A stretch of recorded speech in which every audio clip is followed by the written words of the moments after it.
going, everybody? Welcome to General Hospital MV, my GH after show. Before we get into this week's GH, I feel like it would be weird if I didn't address the big casting news that we got this week. Apparently, Rylan, who plays Lulu Spencer, and William DeVry, who plays Julian Jerome, have both been let go from General Hospital. Now, in the spirit of full disclosure, the articles that came out all were listed as rumors. However, judging by Emme and William's social media, I think it's safe to say that it's a done deal. Now obviously, because of behind the scenes stuff and their contracts and everything, they can't really speak on the matter, but Em did take to her Instagram stories and said that she had been working for many years in soaps non-stop for a long time, and that now she was going to be on a long family road trip. So I think that's an indication that she is done with GH. Now in Will DeVry's case, he hasn't exactly admitted that he's been let go, but he hasn't denied it either. And I feel like if the rumors were false, he would just flat out deny it, right? So I think it's safe to say that they've both been let go. Now I'm pretty sure most of you that watch me every week are very aware that I am not a fan of Em's Lulu. I never warmed up to the recast. I think that she was not a good fit for the role. But with that said, I do feel so sorry for Em because this is a crazy freaking year. I think we're all just kind of hanging on to whatever stability we have left. So when some of that is taken away from you in a year like this, like, I just feel so bad. And you know, same with Will. Like, this is not the time to lose their jobs, but of course, most jobs are being affected. People are being let go left, right, and center, or getting pay cuts. You know, the budgets are getting smaller because they didn't make a whole lot of money. So yeah, naturally, I feel incredibly terrible for the actors that lost their job. It sucks that they lost their job, but I'm going to try to speak this next part from a non-emotional point of view, just to kind of discuss where the characters are at in the show and why maybe it was a good time to let them go. Now, trying to put away my own bias towards Em's Lulu, I feel like since the recast, the show really had no clue what to do with Lulu because Julie and Em portrayed the role so differently, and I think that Lulu's character suffered for it. I mean, they really seemed to not know what to do with her. Looking back at Lulu's stories since the recast, a lot of them have been really un-Lulu-like. I mean, Julie played her with a lot of like feisty attitude, whereas Em kind of comes across, and I don't mean this in a bad way, she just comes across a bit housewifey. So I feel like the writers over the years have tried to play up to Em's strengths in that matter, and the character of Lulu really suffered for it because any story that happened, it really didn't make sense for the Lulu that I grew up with. First, she was baby obsessed, and then she was cowering to Valentine Cassadine. And you know, if you knew Lulu back then, she wouldn't cower to no Cassadine. And also, not being able to see through Peter doesn't make any sense. She is a Spencer. A Spencer would see through that man in a heartbeat.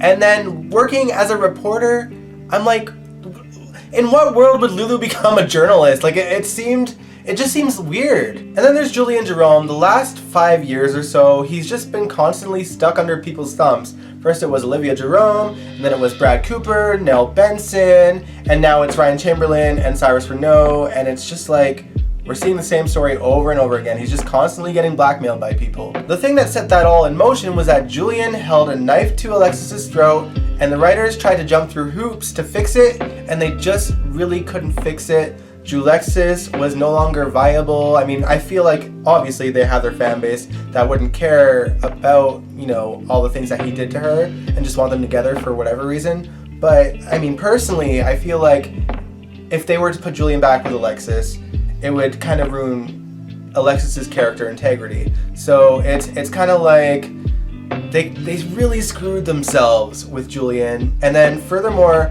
I find that Frank Valentini has always had a hard time letting go of certain actors and characters because he has a tendency to be a little bit stubborn. I feel like whenever a character doesn't work for the audience, he doesn't really care. He doesn't want to let them go. He's too stubborn to do it. And then in a lot of cases, certain characters are kind of around with nothing to do just for the hell of it. And it's kind of just like watching the writers beat a dead horse. They overstay their welcome, and then it's kind of like, why are they even still here? And I feel like that is the case with both Julian and Lulu. The difference is that Dante just came back. Like, he just got back, and from what I can tell, he seems to be back indefinitely, at least for the foreseeable future. I don't see Dante and Lulu sailing off into the sunset. So I do wonder what's gonna happen to the character. I really hope, and I know I don't like Lulu, but I really hope that she doesn't die, because this is a legacy character, okay? She is Luke and Laura's daughter, for crying out loud. So I really don't want her killed. I have a big problem with legacy characters getting killed off. So I need her to be alive. But yeah, don't kill her off. Just have her like leave off screen. Please do not have like is she or isn't she death either, because those drive me nuts as well. We've seen so many of those, and I know that we've experienced it with Spencer's before, Lucky being the first, but I do not want to see it again. But anyway, I guess I should get into the actual show now. Let me know what you guys think of Em and Will's firings in the comments below. This week, Anna was determined more than ever to find out if Peter was her son or not, and she and Finn sneak into Kevin's lab to try and steal a sample of Faison's brain to see if he has the marker for arthritis, but then Kevin came in and busted them. Anna then asks Finn for some alone time with Kevin so that she can give him the full disclosure story of why she needs Faison's DNA. She's honest with him, and Kevin, in a very Kevin way, agrees to not give her the DNA, but to run some tests himself on it. So I thought that was really sweet. Now, while Anna and Kevin were having that conversation, Finn goes over to Jackie Templeton's hotel room, and we finally learn what actually happened to them in the past. Apparently, Finn and Jackie were together before she had met Finn's father. Finn actually introduced him to her, and then they ended up being together. But the night before Jackie and his father got married, Finn slept with Jackie. Scandalous! But the thing is, I am now wondering, because they haven't really brought this up, but how old is Chase? Because if she got pregnant right after they got married, then I'm inclined to think that perhaps Finn is Chase's father. Yikes! What do you guys think? Do you think I'm right? Let me know in the comments below. Anyway, back to Anna. So she gets the test results delivered to her house, and Valentine happens to be there as well. They read the results together, and it turns out that Peter is not her son. I don't think any of us are surprised by it. I don't think Anna is either. I don't think Valentine is either. Valentine knows that they have to track down Alex as fast as they can. He leaves, and sadly, Alex was already there, dressed up as a witch, and she slowly walks up to Anna, who is looking right at her, and manages to knock Anna out. I'm like, Anna, you're a super spy. You have fast reflexes. What was that? But yeah, needless to say, Alex took over Anna's body, threw her in the basement, and is handing out Halloween candy to the kids. So, trick or treat. Alright, let's talk about Dante. Now, Dante and Maxie had a reunion, and it was mostly happy until she brought up that she was marrying Peter and having his child, and Dante was like, really? The thing I really appreciate about Dante's scenes this week is that they really emphasize just how weird it is for Dante to be back in town, because for him, it's like time stood still, but for everyone else, time moved on. So, you know, when he first left Port Charles, Nathan had just died, and Peter was partially to blame for it. And then he went on that mission, and he came back briefly, but then he had that mental breakdown, so he didn't really have time to process what had changed at that point, and then he left again for a long time. So this is his first time being back in the thick of things, and everything is really different now. Dante did apologize to Maxie and just wished her well, but he also managed to get himself a job with Peter, working in security, because obviously Lulu and Jackie are about to take on a big story, and they might end up getting some enemies, so Dante's going to be the bodyguard. Good job, Dante. Oh, since I brought up Jackie again, it does seem like she is going to do her own research when it comes to Peter. So it seems like everyone is coming at him at every angle, including Spinelli. I loved Spinelli this week. So, I mean, he never does a really great job at pretending that he likes Peter, but I think that works in his favor because at least Peter is convinced that Spinelli is trying. I love that Spinelli was trying to make a family game night with Maxie, Peter, and Georgie of playing Dungeons and Dragons. That was hilarious. But anyway, so Peter gets a phone call, and the voice on the other line belongs to Helena Cassadine. And I'm like, okay, no. There's no way Helena's alive at this point. Like, she wouldn't be ignoring the fact that Spencer didn't have his father for years and you know, the fact that Nikolas poisoned her. So I was like, there's no way she's alive. This is some weird plan. But I didn't expect that it was Spinelli behind it. So when Spinelli found Sam in that room with the computer and Helena's altered voice, I was like, yes, Spinelli's genius might actually do something. However, I'm a little confused with what the game plan is because obviously Sam got Helena's voice to set up a meeting with Peter, so I don't know who's going to take that meeting and how it's going to help them take Peter down. there's not really much concrete proof yet, so I really don't know what the game plan is, but I'm curious to see it. Oh, speaking of Sam, she and Jason are having communication issues. Yep, that's the J-Sam story we're going with. Anyway, let's talk about Sam's mother. Alexis is a hot mess, and she shows up at Charlie's pub and drinking herself into a stupor. Julian walks in on it and stops her from drinking, and Alexis gets pissed. Alexis had a lot to say to Julian. She pretty much blames him for becoming an alcoholic, which is kind of true. I mean, she became one after he held a knife to her throat.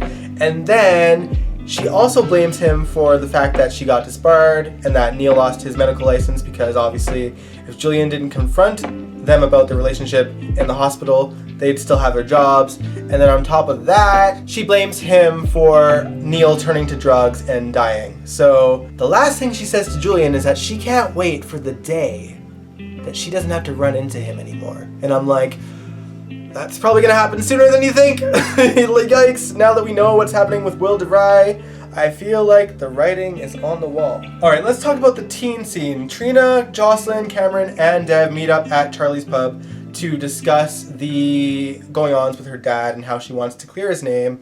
But that gets interrupted by Cam and Joss kind of fighting with each other. But anyway, it is Halloween on that day, and while they were in there, Darth Vader was watching them, and Trina digged his outfit because she was Princess Leia. So they took pictures together, and it turns out that it was Taggart in that costume. Pretty predictable, but anyway. Trina accidentally left her phone behind, Taggart picks it up, and Julian sees this, and he's like, hey, like, what are you doing? Are you a pedophile? I'm just like, that's a jump. But anyway, Julian and Taggart get into a bit of a brawl, and Taggart's mask comes off, and he recognizes him as the guy that was on the docks who stopped him from catching Nell. Julian keeps Trina's phone and sees that there is a display picture with Trina and that man on it, so I feel like he's going to figure it out. The only question is, will he die before he gets to tell anybody? That's what I'm wondering. Taggart meets up with Sonny later and tells him that he wants to stay in town to watch his daughter because Sonny and Jason aren't moving fast enough. And Sonny decides to put him up in Kate Howard's house, which was the house next door to his, which is going to be fine because it's not like Trina goes over there every day to hang out with Jocelyn or anything. What could go wrong? Alright, let's talk about Sasha. Now, she is deep in the cocaine, alright? And Curtis notices her at the Metro Court and sees the drugs and realizes what she's experiencing, and he tells Nina what's going on. And Nina takes her back to her place. Her new place, which is actually Ava Jerome's old apartment. But anyway, Carly and Jax were there, and Nina was clearly uncomfortable with Carly and Jax hugging when she walked in. I'm a little bit annoyed that Nina is kind of intimidated by Carly. She shouldn't be, you know? Yes, Carly and Jax are keeping a secret, but they're not going to get back together, so it's a bit bizarre. Anyway, even Carly notices that there is something off with Sasha, and she thinks that she might be on drugs. And then the next day, Sasha shows up at the Metro Court with Cyrus Renault, which confirms her theory, and she tells Sonny, and Sonny's like, well, if he is going after Sasha, then he broke the truce. Maybe something will finally get done about Cyrus. Man, who could have predicted that Sasha putting Michael and Willow together would have Sasha turn to hard drugs? For Michael! I honestly don't even think he's that much of a catch. Like, I wasn't really a Michael and Sasha fan, but I liked them a little bit better than Michael and Willow. Truthfully, I just don't like Michael that much, I'm not gonna lie. But, like, it's crazy to me. I mean, Michael and Willow are now fantasizing about each other in the shower. Alright, let's talk about Ava and Nikolas. I am living for their banter.